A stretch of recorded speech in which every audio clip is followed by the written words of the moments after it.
Hi, I'm here with Phil Spencer from Two Heroes. This is team principal. First of all, I'd like to congratulate you on 10 years. Fantastic achievement. Are there any standout moments for yourself over the past decade?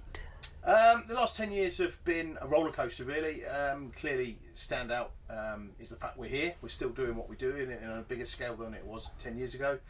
The 1st of September 2012, that very first race meeting when True Heroes Racing took to the track for the first time was obviously a massive achievement back then, and to where we are now is testament to the support of everybody that helps us achieve and helps me achieve what we do with the opportunities we offer the beneficiaries. So there's been some highs and some lows, quite well known pieces that have happened to the team over the years, but we've come through them and grown year on year to where we are now, and the aspirations to continue. And you've now got your biggest lineup to date. You've got 3 new Ducati riders who are Charlie, Chris and Liam. Yep. And then the 2 days of return for Superstock on the Suzukis who are here with you today. Have you taken on any more behind the scenes members to compensate for the extra riders? The rider lineup at BSB, as you just mentioned there, is our biggest to date with 5. We've expanded our grassroots program as well. We're running 2 guys at grassroots we're directly supporting, as well as 3 associated riders, so people that have a link to us who are promoting who we are. So we've got Harrison McKay again on the British Talent Cup bike, although not under our direct umbrella. He's moved on into a professional Moto3 team now to push on where he needs to go, but he's still promoting us under that sort of associate rider banner. And yeah, clearly more bikes in the awnings means there's more opportunities for guys and girls from the military background to get involved in the team in all of those supporting aspects that enable the bikes to go out on track in the first place. So it's our biggest footprint to date.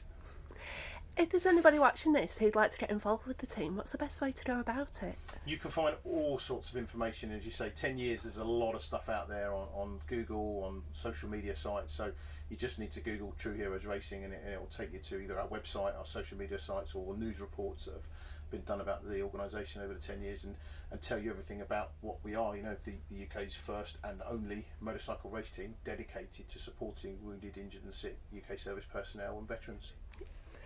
And how have you found, you've just upgraded to the Panigale V2 for the Ducati Tri-Options. How have you found the bike so far? We've not had a lot of time on the bikes. We got our hands on them in mid-February, so it was quite a tall order to get 3 bikes built and ready for the start of the season. But as always, it was a challenge and we overcame it and achieved it. They are obviously the next stage on from the original 899 Panigales that we started with in 2015, then the 959s and onto the V2. For me, personally, it's a return for Ducati to classic, what I call classic Ducati styling. Single-sided swing arm is, it's the bikes I remember watching Foggy and Neil Hodgson racing in the 996s and those are kind of era in the World Superbikes to what we're now racing. But they're just a little bit more developed on the older bike. A lot of the bits and pieces that we've learnt on the old bikes are the same. The way that you have to work on them, certain jobs, and the way you have to achieve those are the same. We're getting to grips with the new electronics on them, and also the suspension setup. Single-sided swing arm is a different way of working the rear suspension and the ride height and that sort of thing. So new lessons to learn there. Obviously you rely on sponsorship as a team. If there's anybody watching this from a business that wants to get involved with sponsoring you, how's the best way to get in touch with you guys and arrange that? Yeah, you're right. We're funded 99% through corporate sponsorship. There's a couple of organisations that provide us with a couple of grants over the year, but the budget in its vast majority comes from corporate sponsorship or merchandise sales. If people are all interested in getting in, supporting us with the unique opportunities that we offer the people we work with, the beneficiaries, then the website, there's a contact page, social media sites have all got messaging options, but literally just Google True Heroes Racing and it will take you to all of those opportunities to get in touch with us, and one of the team will come back and we'll start a conversation and hopefully get new people involved in supporting what we're doing. It's great. Thanks very much, Phil. No, and thanks for your time. And good luck for the weekend at Oulton. Brilliant, thanks. Hi, I'm with Dave from True Heroes. He's going to chat to us a little bit about his racing and also about Eazi-Grip. Dave, what changes have been made to your Suzuki GSXR this year? This year we've got a few different things going on. Most importantly, we've got some new data, so we've got all potentiometers, everything on the bike, so we can read what, as a rider, what we think is happening. Sometimes isn't 100%, so sometimes we can read the suspension the wrong way a little bit and go the wrong way by accident. So we've got data on it now for AIM, and we can sort of clarify which way we're going is the right way, or we can see things what we thought was wrong, or with the bike or with the engine or anything like that. So that's the major change we've had. Other than that, pretty much the same package as last year, which is really good. It's the consistency that me and Dave ourselves need on the same bike. Okay. And you're entering your fourth season now with True Heroes, is that right? Yeah, I think. Yeah. Yeah, fourth year with True Heroes. So I retired again. Yeah. Second time. Phil dragged me out for a wild card in 2018 at Assen. And for some reason I thought I liked the team, so I stayed with them for 4 years. So I keep coming back again. I love it here, I love what the team's all about, and the way it helps people, and it's a big thing helping people. It makes me feel better about my racing, that I'm helping other people as well as getting to enjoy my racing. So yeah, I keep doing it, and I probably will. When we were chatting with the lads earlier, they did mention you in the TT. Have you ever been tempted to return back to road racing like John McGuinness has this season? Well, John's never left, so he's always, he's never. Oh, that's true, because it's 2019, wasn't it? Yeah, It feels so like because it's. of COVID, he's not there. So I actually debated it this year. I was very tempted because everyone had had a couple of years off, and I'd had two. I was really tempted, and then I thought I'd just do the classic, and then I thought, well, I got offered a couple of good rides for the classics, and then I thought, well, I need to ride something else to be up to speed if I do that, and then you're falling into the ballpark of riding fast bikes again. So, would I do it again? It's the best place in the world. Yeah. It's the best place in the world, but it's also one of the most. The highs are so high and the lows are so low, and there's a reason why I stopped. Sometimes I forget that. Difficult question. You use our tank grips on your GSXR. What benefits do you find with them when you're racing? For me, I use them.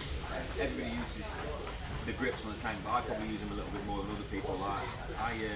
I use quite a lot of it, so I use it on the top part of the tank, and I use it a little bit lower because I'm getting older now. I'm 42. So as at the start of the races, I'm gripping really hard on my knees at the top. But as I'm getting tired through the race, I tend to slip forward on the bike a little bit, so then my knees go a little bit lower. So I grip in a little bit lower on the bike. So for them, because we've got the proper Suzuki ones, and then we've got the custom made ones that we've cut ourselves, I use them quite a lot. So for me, it just gives my arms a break. And I'm not a small lad, so everything I can do to give my arms a break when I'm in the braking zones is a bonus. And I haven't found a better product yet, so it's all the way for me. Cheers. I hope you have a great weekend. All the best, and thanks a lot for your time and for taking the chat with us. Thanks for Cheers. Hi everybody, I'm here with Dave McKay from True Heroes. He's a Superstock rider, has his GSXR 1000 for the team. Dave, what changes have this season have been made to your GSXR from last year? So this year we've started using a little bit more data. We've got some data logging which tells us what the bike's doing under me. So we've put that on, and that's a new thing to learn for everybody with a laptop, and looking at things like what the throttle's doing, what the brakes are doing, things like that. So that's good for me because I can relate what I'm feeling underneath me with the bike to what's on the screen. And you're on your 8th season now with True Heroes. What keeps you coming back racing for the team? The people, really. Yeah, I like riding a bike, but it's just the team itself just coming back. There's always different personalities in the awning. It's a busy awning, and the last couple of years as well, we've been running the grassroots program where I'm mentoring a rider. So we've taken a normal road rider, Chris Duggan, who not by chance, but he's a single leg amputee. Not that makes a difference, but we've taken him from a normal road rider, got him his race licence, and we've taken him racing. And he had a bit of a rough year last year. In his first year, he crashed a couple of times, but now we've got the bike set up for him. he's making progress. We had a really good weekend at Brands Hatch last weekend with him. So we're looking forward to Oulton Park with NG Road Racing in a couple of weeks' time. And do you find the mentoring side really rewarding? Is it something you enjoy doing? Yeah, it's when I started on my own. I didn't really have anybody giving me advice and telling me what to do, what not to do, and it's quite a hard thing to learn. And if he's disabled, but if you've got something like that as well to deal with, it just makes it easier. So just knowing where to be in the paddock at the right time, knowing the personalities at the club, knowing the process. There's lots of things to racing other than riding a bike. So knowing all of that stuff, it just helps. So I like passing on information. I like helping people, and if I can do that, then it's good. And you use our Eazi-Grip tent grips on your Suzuki. What benefits do you find when you're racing with the tent grips? Well, I've used them for the last couple of years on the Ducatis, then we've moved up to the Stocker. Certainly on the Suzuki, they just take a bit of pressure off my arms. I can grip the bike with my legs. It stops me sliding forward on the seat. I've had to change my riding style anyway when I've moved to the Suzuki, but I just find that it keeps me in the right place on the bike where I need to be, and it just helps with my arms and just generally makes my life easier on the bike. Do you ride on the road, or is it purely track riding you do? I do ride a little bit on the road, maybe 1,000 miles a year on my road bike if I decide to tax it. I might tax it this year, I might not. And then I've got an enduro bike that I just sort of potter around on, but once you've ridden on the track, It's not the same. It's not the same on the road. Okay, cheers Dave. Best of luck this weekend. Thanks a lot for your time. No worries, thank you.